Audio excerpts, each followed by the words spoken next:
Hello, this is Fran Dummett, and it's week 6 of our meditation from the village in Howard. Let me share my screen with you right now.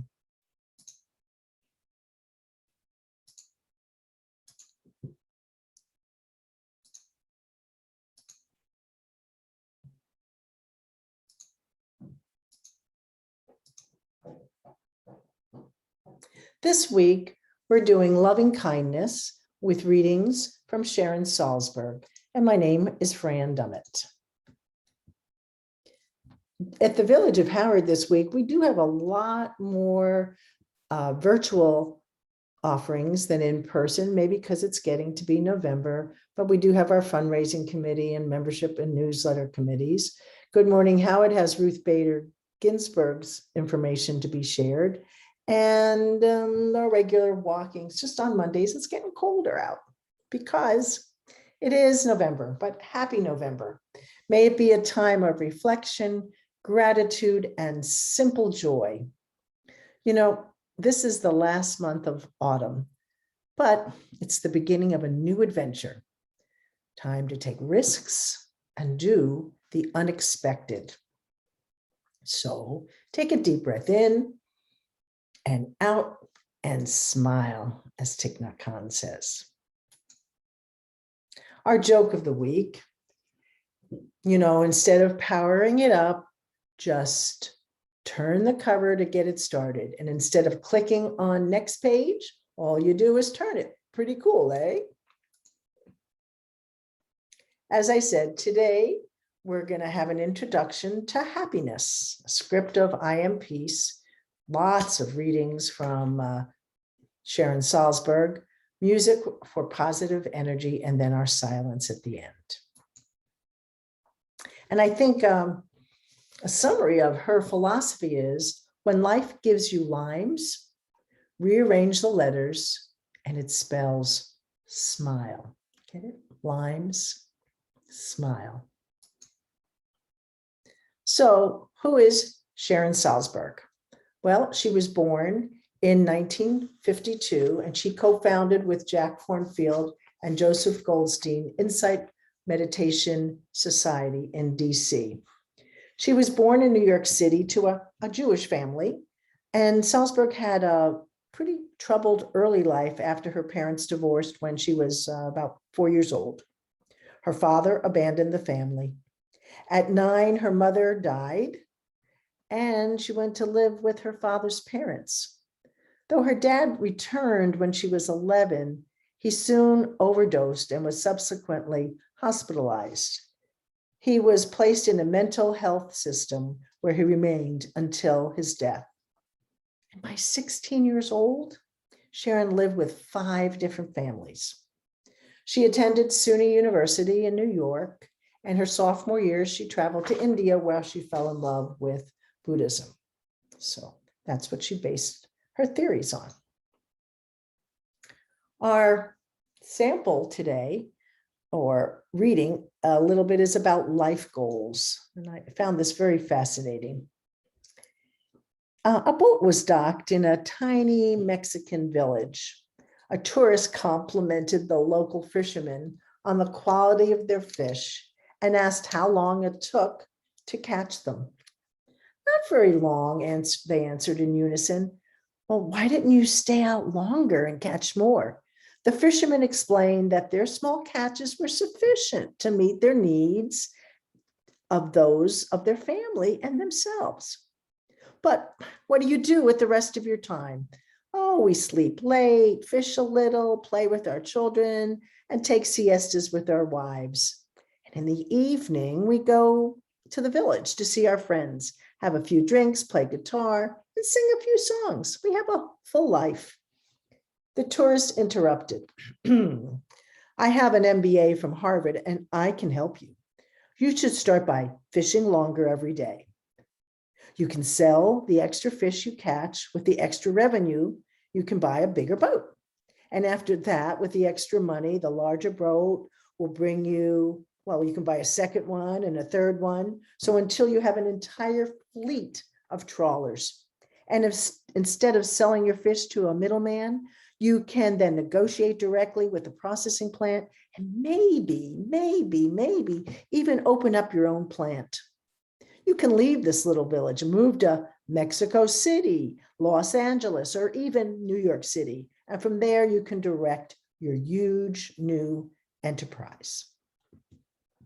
Well, how long will that take? Oh, 20, perhaps 25 years, replied the tourist. And after that, afterwards, well, my friend, that's when it really starts getting interesting. When your business gets really big, you can start buying and selling stocks and make millions. Millions? Really? After that? Asked the fisherman. And after that, you'll be able to retire, live in a tiny village near the coast, sleep late, play with your children, catch a few fish, take a siesta with your wife, and spend your evenings drinking and enjoying your friends. Well, with all due respect, sir, but that's exactly what we're doing now. So what's the point waiting 25 years? Asked the Mexican. And the moral of the story is, know where you are going in life. You may already be there. Many times in life, money is not everything. Live your life before life becomes lifeless. Jeff Galbraith. So I want you to think about maybe what your goals were in life, maybe when you were young. Did you achieve them? And what now? And I know for me, I wanted to be a social worker. It didn't matter whether or not I had children or got married. I worked in the school system and I could adopt. I felt that was fine. But at this point in time, it never was money. I never thought about money with it. But now I have a full life, even though I had a lot of losses, and I have friends and family, and it is my life's goal. That is what is important right now. So that's what I want you to think about, your life goals, and have you achieved, and what have you achieved at this point in time? And during this time period, we've been through COVID. So what lessons have we learned from 2020 and 2021? Well, we do know the world can change quickly and friends matter greatly. Alone and lonely are different. Hope matters. Learn from the past. The small moments are beautiful and kindness is a great gift. Optimism is priceless. Be grateful for family. Heroes truly exist. Give back generously. Never stop trying. Reach out to those you love and live with bravery. At this point in time, let's begin our meditation.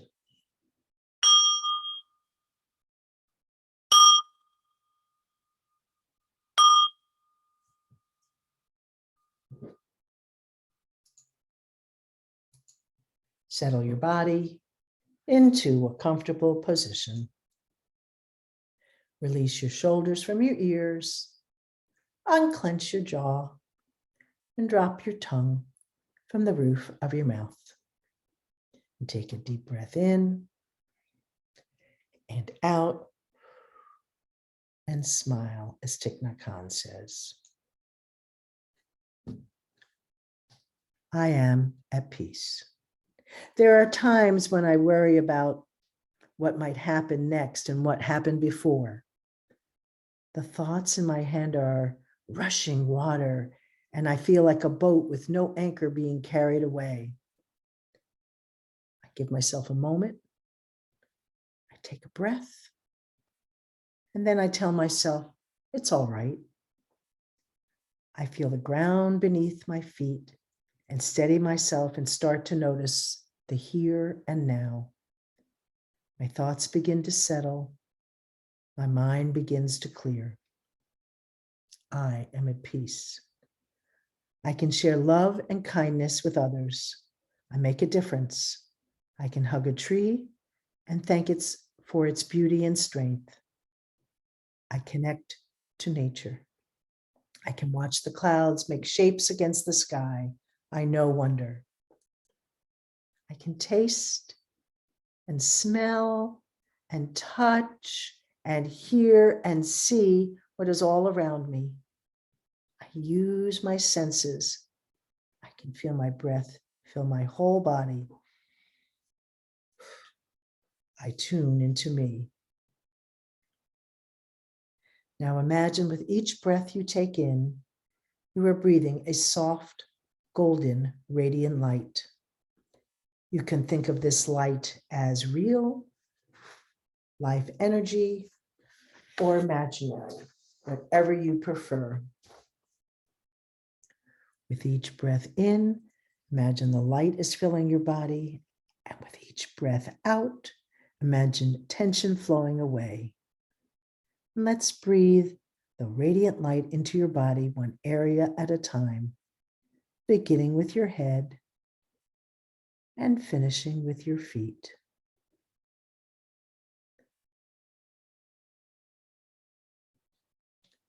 Imagine with each breath in, filling the area with a soft golden radiant light, and with each breath out, tension flowing away. And start with your head,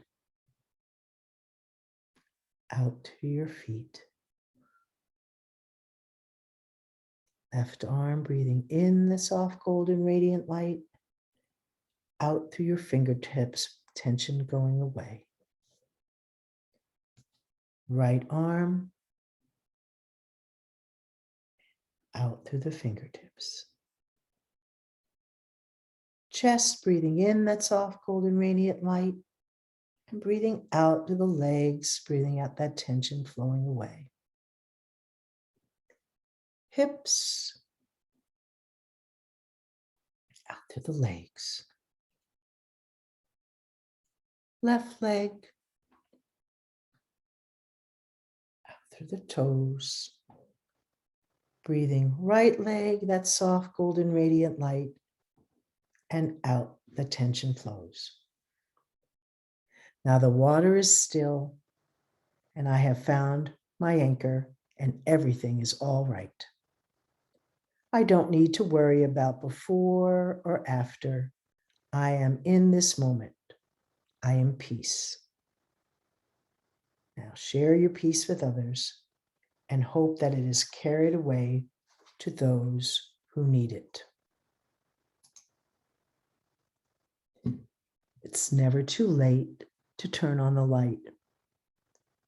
Your ability to break an unhealthy habit or turn off an old tape doesn't depend on how long it's been running.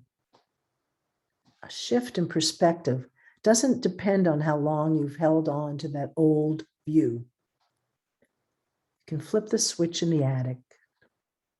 It doesn't matter whether it's been dark for 10 minutes, 10 years, or 10 decades. The light still illuminates the room and banishes the murkiness, letting you see the things you couldn't see before. It's never too late to take a moment to look. Are you searching for something we think we don't have, something that will make us happy?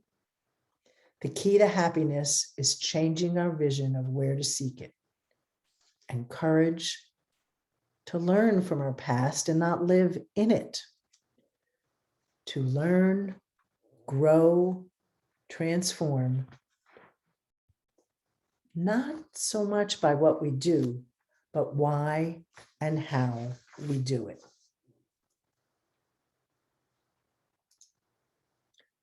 And now, some music for happy and positive energy.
Meditation has made me happy, loving, and peaceful, but not every single moment of the day.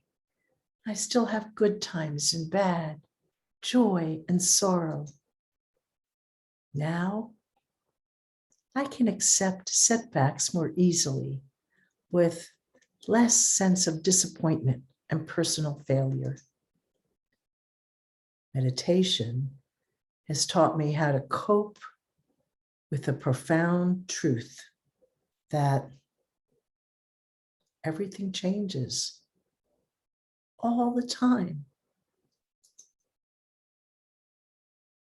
Now, let's spend some time in silence.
What do I need to be happy?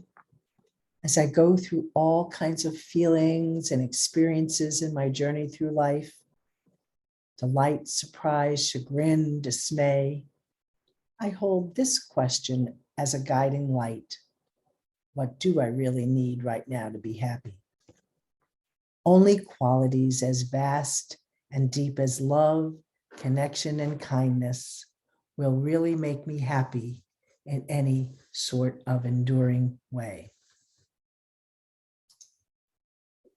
Gently start moving your body a little, bringing your attention to your fingers. Start moving them gradually, body part by body part, slowly coming out of meditation.